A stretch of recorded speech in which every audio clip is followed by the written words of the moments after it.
Unit number 1 के बिल्कुल last topic पर जो है ई मार्केटिंग का, तो जिससे हम इलेक्ट्रॉनिक मार्केटिंग, डिजिटल मार्केटिंग या फिर ऑनलाइन मार्केटिंग भी कहते हैं। तो फॉर्मली इसका मतलब है इंटरनेट, मोबाइल नेटवर्क और बाकी डिजिटल प्लेटफॉर्म्स का यूज़ करके प्रोडक्ट और सर्विसेज की मार्केटिंग करना। तो एग्ज़ाम में इसके फीचर्स पूछे जाना बहुत ही ज़्यादा कॉमन है। तो चलिए एक एक करके हम इसके पहले फीचर्स के बारे में बात करेंगे and then we will move ahead with other things. Okay, सबसे पहले आ जाता है ग्लोबल रीच। तो जो डिजिटल मार्केटिंग होता है या फिर कह सकते हैं इलेक्ट्रॉनिक मार्केटिंग होता है, तो इसमें कोई भी रीजनल बाउंड्री नहीं होती है। जैसे लखनऊ की एक छोटी सी बुटीक की शॉप है अगर, तो इंटरनेट के थ्रू वो अपने प्रोडक्ट को कहीं पे भी कस्टमर्स को बेच सकते हैं। मतलब सबको पता चल सकता है इसके बारे में कि ऐसा कोई जो शॉप है एग्जिस्ट करता है and we can purchase it from this particular shop. तो क्या रहती है, ग्लोबल रीच अच्छी खासी रहती है। दूसरा है लोअर ओवरऑल कॉस्ट। तो किसी भी नेशनल टीवी या चैनल पर प्राइम टाइम ऐड देना, ये बड़े बड़े बिल बोर्ड्स को प्रिंट करवाने के मुकाबले एक टारगेटेड इंटरनेट ऐड चलाना है फिर ईमेल कैंपेन रन करना बहुत ही ज़्यादा सस्ता होता है। तो इसे मार्केटिंग कॉस्ट बहुत ज़्यादा क्या हो जाती है, ड्रॉप हो जाती है। तीसरा आता है पर्सनलाइजेशन। पर्सनलाइजेशन की अगर मैं बात करूँ तो इसमें अगर आप कस्टमर के डेटा के मुताबिक ऐड कस्टमाइज़ कर सकते हो। तो अगर किसी यूज़र ने गूगल पर स्पोर्ट्स शूज़ सर्च किए तो आप उन्हें उनके सर्च हिस्ट्री या प्रेफरेंसेस के हिसाब से एग्जैक्ट वही शूज़ के ऐड दिखा सकते हो। तो ये क्या हो जाता है, पर्सनलाइज एड्स हो जाते हैं। Next is measurable results. अभी लुक जो बार चार्ट है स्क्रीन पर, जैसे मैं आपको दिखा देती है एनीवेज, पर अभी नहीं है, चलो कोई बात नहीं। तो जैसे जो ट्रेडिशनल एडवर्टीजमेंट होती थी उसमें आपको कभी पता ही नहीं चलता था कितने लोगों ने बिलबोर्ड देखा है या सामान खरीदा है। बट ई मार्केटिंग में क्या होता है, आपके पास ऑप्शन होता है जहाँ पर आप एनालिटिक्स चेक कर सकते हो, देख सकते हो, आपको पता चल जाता है, एग्जैक्ट पता चल जाता है कि कितने लोगों ने ऐड देखा है, कितने लोगों ने क्लिक किया और कितनों ने सच में परचेज कंप्लीट किया। तो ये सब एनालिटिक्स के थ्रू आपको पता चल जाता है। नेक्स्ट आ जाता है 24/7 अवेलेबिलिटी। मतलब online automated e commerce stores कभी भी बंद नहीं होते हैं, ये 24 घंटे सारे दिनों तक चलते रहते हैं। जैसे ट्रांजैक्शंस रात को हो या दिन में हो, किसी भी टाइम हो, बिना ह्यूमन इंटरवेंशंस के साथ हो सकता है। जैसे आपको पता है अमेजोन पे आपने देखा होगा, फ्लिपकार्ट पे देखोगे, तो 24/7 अवेलेबिलिटी रहती है। अभी इस टॉपिक को कंप्लीट करने के लिए आपको डिजिटल मार्केटिंग के मेन ऑपरेशनल चैनल्स के बारे में पता होना चाहिए। तो ये चैनल्स अभी हम देखेंगे कि करके सबसे पहले आ जाता है सर्च इंजन ऑप्टिमाइजेशन, जिसको आप एसईओ के नाम से जानते हैं।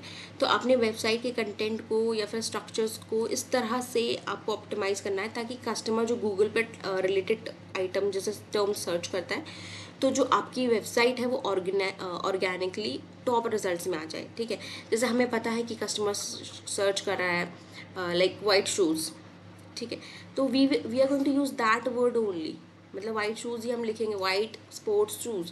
अगर हम सिर्फ कोई फैंसी सा नाम लिख देते हैं तो हो सकता है कस्टमर उतना सर्च नहीं करता उस वर्ड को, तो उसको अवेलेबिलिटी नहीं दिखाई देगी, उसको दिखेगा नहीं, क्योंकि आपकी रैंकिंग ही नहीं होगी। तो रैंकिंग करने के लिए क्या करना पड़ता है, सर्च इंजन ऑप्टिमाइजेशन करना पड़ता है। नेक्स्ट इज़ पे पर क्लिक एडवर्टीजमेंट। मतलब ये एक पेड एडवर्टीजमेंट मॉडल जैसा है, जैसे गूगल एड्स। इसमें आप सर्च इंजन्स पर अपनी वेबसाइट को स्पॉन्सर्ड ऐड चलाते हो, पर आपको पैसे तभी देने होते हैं जब कोई भी यूज़र उस ऐड पर क्लिक करता है, इसलिए इसको क्या बोलते हैं, पे पर click advertisement. Next is social media marketing. इसके बारे में आपको सबको पता होगा, ठीक है, कोई नई चीज़ नहीं पढ़ा रही हूँ मैं। जैसे आपके इंस्टाग्राम हो गया या फिर फेसबुक हो गया, लिंक्डइन हो गया, तो ये जो जैसे सोशल चैनल्स का यूज़ करके एक ब्रांड कम्युनिटी बनाना, फिर टारगेटेड ऐड चलाना और कस्टमर के साथ डायरेक्टली इंटरेक्ट करना, ये आपका सोशल मीडिया मार्केटिंग का पार्ट हो गया। Next is content marketing. Content marketing की मैं अगर बात करूँ तो इसमें कस्टमर को कोई अग्रेसिव सेल पिच नहीं देते हैं, बल्कि उनका काम होता है एजुकेशनल वीडियोस, ब्लॉग्स या फिर इन्फोग्राफिक बनाते हैं। इससे वैल्यू देखकर कस्टमर खुद ही आपके ब्रांड की तरफ पुल होता है। ठीक है, ये आपकी होगी कंटेंट मार्केटिंग। मतलब आप अपना दिखा रहे हो कि how your thing is very helpful, तो कस्टमर ऑटोमेटिकली फिर उसको परचेज कर लेता है। फिर आती है ईमेल मार्केटिंग। ईमेल मार्केटिंग, आपको पता है आपके पास बहुत सारे फालतू के ईमेल्स आते हैं, ठीक है, तो ये कुछ कुछ कंपनीज में अगर आपने सब्सक्राइब कर दिया हो तो फिर आपको न्यूज़लेटर्स आने लगते हैं, बताते हैं उसमें कि मेरे पास ये वाला अवेलेबल है। जैसे अभी हमने देखा होगा कि अगर मॉल्स में से भी मॉल्स में जाके अगर कुछ शॉपिंग वगैरह करते हैं तो वहाँ पे हम अपना मोबाइल नंबर देते हैं। मोबाइल नंबर देते ही जब भी उस मॉल में कुछ भी डिस्काउंट आ रहा हो या कुछ भी आ रहा हो तो वो हमारे पास व्हाट्सएप पे आ जाता है, हमें पता चल जाता है कि हाँ आज ये पर्टिकुलर डिस्काउंट मिलने वाला है, हम जाके वहाँ से परचेज़ कर सकते हैं। तो ये इस तरह से होता है, ठीक है। ऐसे ही अगर आपने ईमेल दे के रखा होता है तो फिर आपके ईमेल पे आने लगते हैं वो न्यूज़लेटर्स, प्रोडक्ट अपडेट्स की ये प्रोडक्ट आने वाला है मार्केट में, या फिर एक्सक्लूसिव डिस्काउंट ऑफर्स आपको दिखा देते हैं। उनके पास पूरी लिस्ट रहती है तो उस हिसाब से वो भेज देते हैं, ठीक है। तो ये आपको हो गया ईमेल मार्केटिंग। अब इसके साथ हमने यूनिट 1 का एक एक सिंगल टॉपिक बिल्कुल लॉजिकली डायग्राम के साथ पूरा कर लिया है। तो अगर आप डिस्क्रिप्टिव सेमेस्टर एग्जाम्स के लिए खुद को चेक करना चाहते हैं कि आपने सही किया है कि नहीं, तो कुछ क्वेश्चंस हैं जो कि आप कर सकते हैं। तो ये प्रैक्टिस के लिए क्वेश्चंस हैं, आप इसका स्क्रीनशॉट ले सकते हैं और ये प्रैक्टिस के लिए यूज़ कर सकते हैं, ठीक है। तो बाकी आंसर्स वगैरह तो देखो मैंने पहले करवा रखे हैं, तो आई डोंट थिंक कि मुझे आपको बताने की ज़रूरत है। जैसे पहला क्वेश्चन है आपका define marketing, critically examine the traditional and modern concept, जो हमने पढ़ा था पहले ट्रेडिशनल और मॉडर्न कॉन्सेप्ट, कौन सा आपको याद आ रहा होगा, जिससे हमने प्रोडक्शन सेलिंग वो सब के बारे में पढ़ा था, ठीक है। तो ये उसका आंसर ये वाला था। दूसरा है कि what do understand by the term marketing mix, तो मार्केटिंग मिक्स और एक्सटेंडेड मिक्स हमने पढ़े थे पहले वाले लेक्चर में, जिसमें आपके 7 पीस थे, तो ये वाला आंसर है। फिर नेक्स्ट है the term marketing environment, marketing environment में हमने चार्ट देखा था, आप भूल रहे होंगे तो मैं बता दूँ, देखा था ये वाला चार्ट डायग्राम, मतलब यहाँ पे इंटरनल एनवायरनमेंट था, माइक्रो था, फिर मैक्रो था, तो ये वाला इसका आंसर था, ठीक है।